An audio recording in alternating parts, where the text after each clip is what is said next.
OK. Je me présente, Dominique Peffert, j'ai 42 ans. J'ai été diagnostiqué d'une tumeur cérébrale en 2014.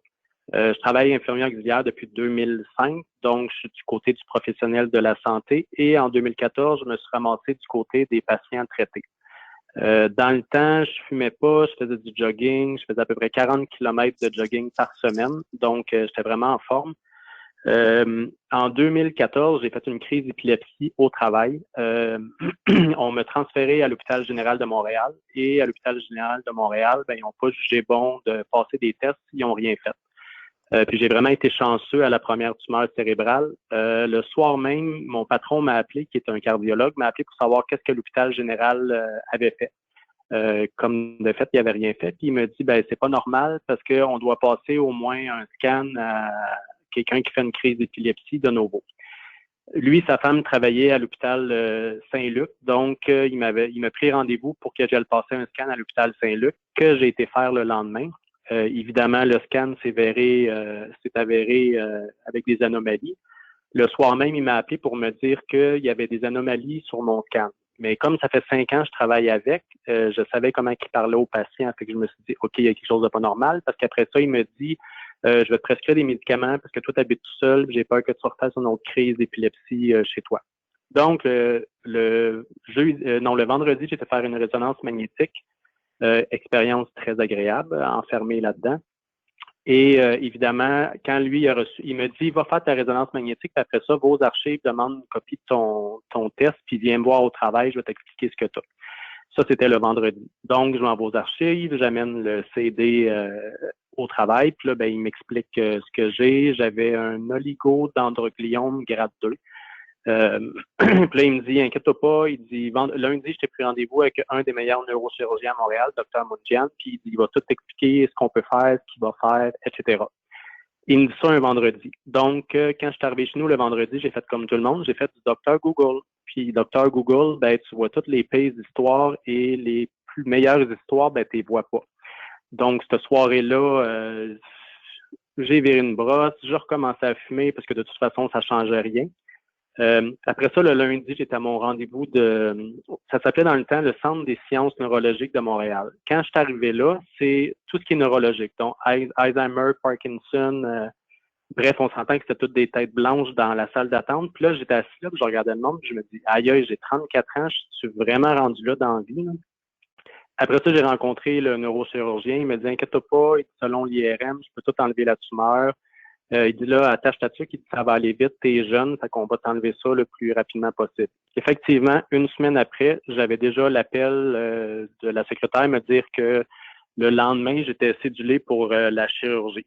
Donc, le lendemain, j'ai fait ma chirurgie, j'ai resté 48 heures aux soins intensifs. Après 48 heures, tout a bien été, je suis retourné chez nous. Après ça, ils m'ont fait passer un EEG parce que vu que j'avais fait une crise d'épilepsie, ils pensaient que j'étais épileptique et le test s'est avéré négatif. Donc, suite à ça, j'ai refusé de prendre la médication parce que j'étais pas épileptique. Je trouvais que je prenais de la médication juste pour prendre la médication. Puis là, le neurologue me cessait la médication à partir de là. Ça, c'était la première expérience. Il avait réussi à tout enlever la tumeur au complet. J'ai pas eu de chimio, j'ai pas eu de radio parce que les protocoles en 2014 étaient ça. C'était la chirurgie puis surveillance. Après ça, à tous les 6 mois, je faisais une résonance magnétique de suivi.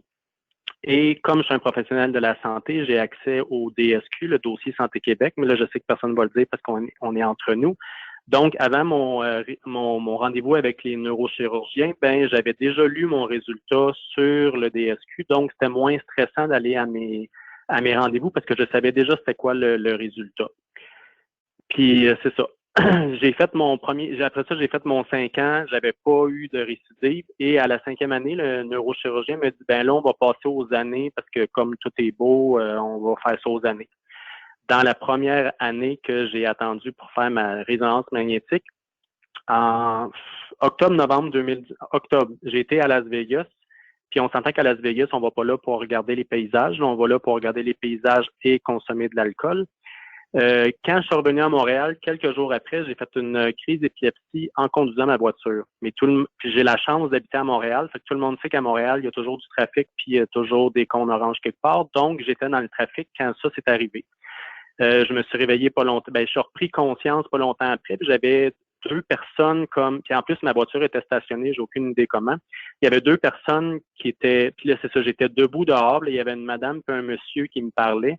Puis le monsieur, il me dit, ah non, il n'y a pas question que tu reprennes ta voiture, tu as fait une crise d'épilepsie. Puis là, j'étais comme, t'es qui, toi? T'es médecin, là? C'est pas un passant de sa rue qui va me diagnostiquer une crise d'épilepsie.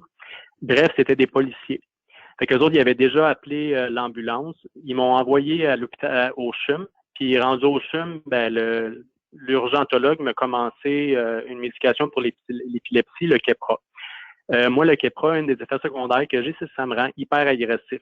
Puis, comme j'avais déjà eu un neurologue par le passé, ils m'ont donné rendez-vous avec le neurologue que j'avais vu en 2014. Donc, quand j'ai rencontré le neurologue en 2014, évidemment, j'y ai parlé des effets secondaires, fait qu'il m'a changé pour un autre type de anti-épileptique, la motrigine. Après ça, pas longtemps après, j'avais commencé la médication à 100 mg 2 fois par jour. Pas longtemps après ça, peut-être un mois, j'ai refait une autre crise d'épilepsie. Fait que là, j'ai communiqué avec l'infirmière pivot de mon neurologue, que lui m'a donné rendez-vous. Finalement, il m'a juste modifié ma médication, il l'a augmentée. Après ça, en avril 2020, j'ai fait ma résonance magnétique comme un an après. Puis là, c'est ça, je disais au neurologue, je suis comme un peu stressé parce que c'est comme ma première année que je fais une résonance à d'habitude à tous les 6 mois. Puis après ça, je me dis, bon, ben, je suis bon pour 6 mois, fait que ça va aller.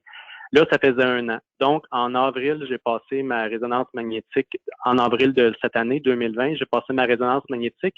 Et avec toutes les histoires de COVID, puis qu'on peut plus aller, les rendez-vous, c'est juste par téléphone.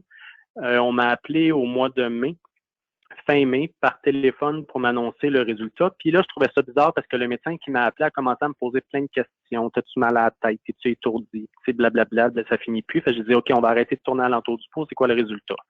Fait qu'elle m'a dit, bon, on voit une récidive de ta tumeur sur l'imagerie, de Dr. Mungian veut te rencontrer demain. Elle dit, t'es-tu disponible? Mais c'est comme, oui, je suis disponible, c'est ma santé, c'est fuck le travail, là, je vais aller pour ma santé avant. Là. Donc, le neurochirurgien m'a donné rendez-vous le lendemain, puis j'ai eu la chance d'avoir le même. Fait que, tu sais, c'était comme moins stressant parce que je me suis dit, comme il m'a déjà vu le cerveau, ben, il va le voir une deuxième fois, il sait ce qu'il fait, là. Donc, le lendemain, je vois le médecin, il me montre le résultat du IRM sur son écran d'ordinateur, mais tu sais, en réalité, c'est des millimètres, mais eux autres, c'est tellement zoomé qu'on dirait que tu as un orange dans la tête, mais en réalité, c'est des millimètres. Là. Fait qu'il me dit encore une fois, il dit là, ça va aller vite, on va faire ça, tu sais, c'est un gliome récidive, on va faire ça rapidement.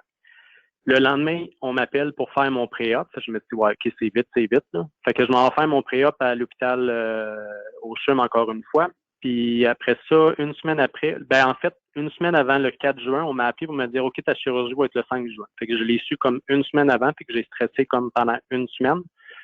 Après ça, je suis arrivé à l'hôpital. Tout ce qui est, c'est juste plate parce qu'avec le COVID, tu peux pas avoir de visiteurs, tu peux pas avoir de personne qui t'accompagne. Fait que t'es vraiment tout seul. Fait que le matin que tu rentres à l'hôpital, ben t'es comme tout seul dans ta chambre. Tu sais, je sais bien que dans la vie, on fait toutes les choses seules, là, mais là, t'as comme pas personne à qui parler, t'es toute seule, puis t'attends qu'ils viennent te chercher. Là. Donc, j'ai monté à la salle d'opération après. L'opération a duré à peu près 4 heures. Après ça, ils m'ont descendu salle de réveil. Après ça, soins intensifs. Encore là, t'as pas de visiteurs, t'as rien. T'as des drains qui te sortent de la tête, puis etc. C'est de toute beauté. Après ça, les nouveaux protocoles maintenant, c'est que tu fais de la radiothérapie plus de la chimiothérapie. Donc, après la chirurgie, le médecin dit d'ici un mois, on va t'appeler, tu vas avoir des séances de radiothérapie. Donc, un mois après, un mois pile, ils m'ont appelé pour me donner rendez-vous pour la radiothérapie. Donc, le premier rendez-vous, ils te font ton masque, ils te font un scan. C'est quand même assez stressant, là. Puis les techniciennes à l'hôpital étaient super gentils parce que c'est quand même stressant de te faire attacher à la tête puis de te faire mettre des rayons dans la tête. Fait qu'une fois de temps en temps, je leur amenais des pâtisseries juste pour être fin avec eux autres. Parce que c'est quand même eux autres qui te mettent le rayon dans la tête. Puis à l'hôpital, ils te disent tu vas perdre tes cheveux.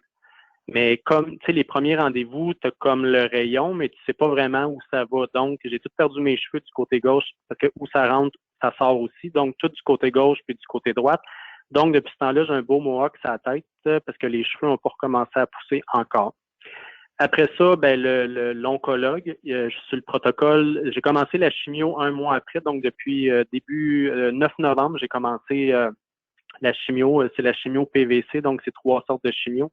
C'est des pilules à la maison que je prends, puis 2 fois par mois, il faut que j'y aille à l'hôpital pour des intraveineuses. Donc, en gros, c'est ça. Pour le moment, j'ai pas d'effet secondaire. J'ai pas eu d'effet secondaire suite au rayon, à part avoir perdu mes cheveux. Pour la chimio, j'ai pas eu d'effet secondaire non plus. J'ai pas eu de séquelles des opérations. J'ai pas eu, à part j'ai une cicatrice barre en bas de la tête, mais quand les cheveux vont pousser, ça va cacher. Fait que le seul effet secondaire que j'ai pour l'instant, c'est d'attendre. Faut t'attendre que le médecin t'appelle, faut t'attendre pour ton résultat d'IRM, faut t'attendre, parce que là, j'ai plus accès au DSQ. Faut t'attendre pour ta prise de sang, faut attendre. Fait que finalement, là, je suis dans une période que j'attends parce que j'ai terminé ma chimio cycle 1, parce que j'ai 6 cycles à faire sur 1 an. Donc, j'ai fini mon cycle 1 cette semaine et là, je suis dans ma période de 1 mois que je n'ai plus aucune restriction jusqu'au 8 décembre prochain. Donc, c'est ça, c'est mon histoire.